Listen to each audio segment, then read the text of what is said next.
ഇപ്പോൾ ഇവിടെ കാണുന്ന ഈ 2 ട്രേകളിൽ നമ്മൾ കളക്ട് ചെയ്തിട്ടുള്ളത് നമ്മുടെ 2 അക്വേറിയങ്ങളിൽ നിന്നുള്ള ജാവാ ചെടികളാണ്. ഇതിൻ്റെ കെയർ എന്ന് പറയുന്നത് വളരെ ഈസിയാണ്. ഇതിന് ലോ ലൈറ്റ് മതി ഈ ഒരു ചെടിക്ക്. അതുകൊണ്ട് തന്നെ സൺലൈറ്റിൻ്റെ വലിയൊരു പ്രോബ്ലം വരുന്നില്ല. പിന്നെ ഈ ചെടി പൊതുവേ സ്ലോ ഗ്രോത്ത് ആണ്. കുറച്ച് ടൈം എടുത്താണ് ഇത് വലുതാവുന്നത്.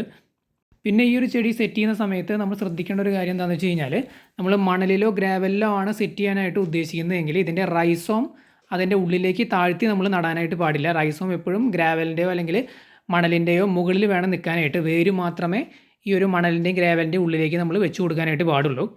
പൊതുവേ പറയുക, ഇത്തരത്തിലുള്ള റൈസോം ചെടികളായിട്ടുള്ള ജാവാ അല്ലെങ്കിൽ അനൂബിയാസ് പോലുള്ള ചെടികൾ നമ്മൾ ഗ്രാവലിലോ അല്ലെങ്കിൽ സാൻഡിലോ നടാൻ പാടില്ല എന്നാണ് പറയുക. അതിൻ്റെ കാരണം ഇതാണ്: റൈസോം ഉള്ളിലേക്ക് പോയി കഴിഞ്ഞാൽ, ഗ്രാവലിൻ്റെയോ അല്ലെങ്കിൽ മണലിൻ്റെ ഉള്ളിൽ പോയി കഴിഞ്ഞ് കഴിഞ്ഞാൽ അത് ചീഞ്ഞു പോകും. അതുകൊണ്ടാണ് അങ്ങനെ പറയുന്നത്. പക്ഷേ സേഫായിട്ട് ഞാൻ നേരത്തെ പറഞ്ഞ പോലെ ചെയ്യുകയാണെന്നുണ്ടെങ്കിൽ നിങ്ങൾക്ക് ഈ ഒരു അക്വേറിയത്തിൽ ജസ്റ്റ് ഗ്രാവൽ അല്ലെങ്കിൽ സാൻഡ് ഇട്ടിട്ട് ഈ പറഞ്ഞ പോലെ വേര് മാത്രം താഴ്ത്തി വയ്ക്കാം. അല്ലാന്നുണ്ടെങ്കിൽ ഇപ്പോൾ ഞാനൊക്കെ ചെയ്യുന്നത് പോലെ പോട്ടിൽ സാൻഡ് നിറച്ചതിന് ശേഷം അല്ലെങ്കിൽ ഗ്രാവൽ നിറച്ചതിന് ശേഷം അതിൻ്റെ ഉള്ളിലേക്ക് ജസ്റ്റ് നമ്മൾ ഈ ഒരു റൈസോമിൻ്റെ താഴെയുള്ള വേരുകൾ മാത്രം വെച്ച് കൊടുക്കുക.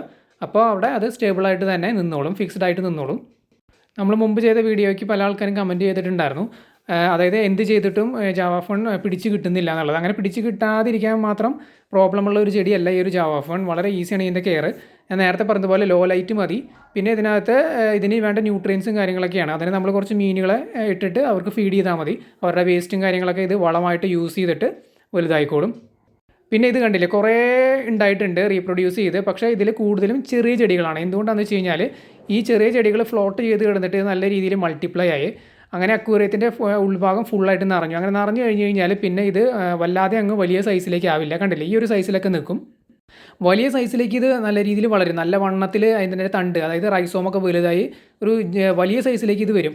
അങ്ങനെ വരണമെന്നുണ്ടെങ്കിൽ അക്വേറിയത്തിൽ നല്ല സ്പേസ് കൊടുത്ത് നമ്മൾ ഇതേപോലത്തെ കുറച്ച് ചെടികൾ മാത്രമേ വെക്കാൻ പാടുള്ളൂ. അക്വേറിയത്തിൽ നല്ല സ്പേസ് വേണം.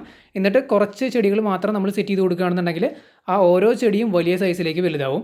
അല്ലാതെ നമ്മൾ തിക്കായിട്ട് വെച്ച് കഴിഞ്ഞ് കഴിഞ്ഞാൽ ഇതുപോലുള്ള ചെറിയ സൈസിൽ അതിൻ്റെ ഗ്രോത്ത് ഒതുങ്ങി പോകും. ഈ ചെടി അക്വാസ്കേപ്പിങ്ങിൽ വളരെ പോപ്പുലർ ആയിട്ടുള്ള ചെടിയാണ്. കാരണം ഇത് ഈ ഡ്രിഫ്റ്റ് വുഡ്, കല്ല് പോലുള്ള സാധനത്തിലൊക്കെ വെച്ച് കെട്ടി കൊടുത്തു കഴിഞ്ഞാൽ അതിൽ പിടിച്ച് വളരുന്ന ഒരു ചെടിയാണ്. അതുകൊണ്ട് തന്നെ ഡെക്കറേഷൻ പർപ്പസിനൊക്കെ ആയിട്ട് നല്ല രീതിയിൽ യൂസ് ചെയ്യുന്ന ഒരു ചെടിയാണ് ഈ ഒരു ജാവാ. ഞാൻ പണ്ട് അക്വേറിയം ഷോപ്പ് വിസിറ്റ് ചെയ്ത സമയത്ത് കുറച്ച് ചെടികളുള്ള ഒരു ചെറിയ പോട്ട് വാങ്ങിയതാണ്. അതാണിപ്പോൾ സ്പ്രെഡ് ചെയ്ത് 2 അക്വേറിയം ഫില്ലായിട്ട് നിൽക്കുന്നത്. വൻ കെയറോ കാര്യങ്ങളോ ഒന്നും നമ്മൾ കൊടുക്കുന്നില്ല. ജസ്റ്റ് വാട്ടർ ചേഞ്ച് മാത്രമാണ്.